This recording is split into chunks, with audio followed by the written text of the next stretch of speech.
Väikeste lastega reisimisel on kõige närvesöövam ilmselt teekond koduuksest väljaastumisest kuni hotellituppa jõudmiseni. Tuleb läbi mõelda, mis lastele kaasa pakkida, et oleks tegevust, erinevad tehnikaid, mänguasju, sellised, mis häält ei tee kõvasti ja mis ei häiri kõrval istuvaid inimesi lennukis ja bussis ning erinevaid suupisteid, näkse, jooke, et oleks seda tegevust terveks selleks protsessiks, kui on ootamine lennujaamas, lennukisõit ja siis pagasi kätte saamine ja bussiga hotelli jõudmine.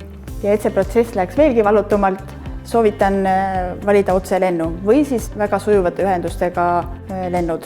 Nii palju kui on erinevaid inimesi, on ka erinevaid eelistusi. Kas valida lastele ohtrate tegevustega kõik hinnasmajutus, kus on liutorusid, mänguväljakuid, basseine või vaadata privaatsemat villa- ja apartmentmajutust, kus hoopis ise süüa teha ja oma aja peremees olla. Pakettreis on kindlasti üks mugav viis lastega reisimisel, kuna suurem eeltöö ja planeerimine jääb sellel kohal ära ja see on juba reisikorraldaja poolt ette ära tehtud.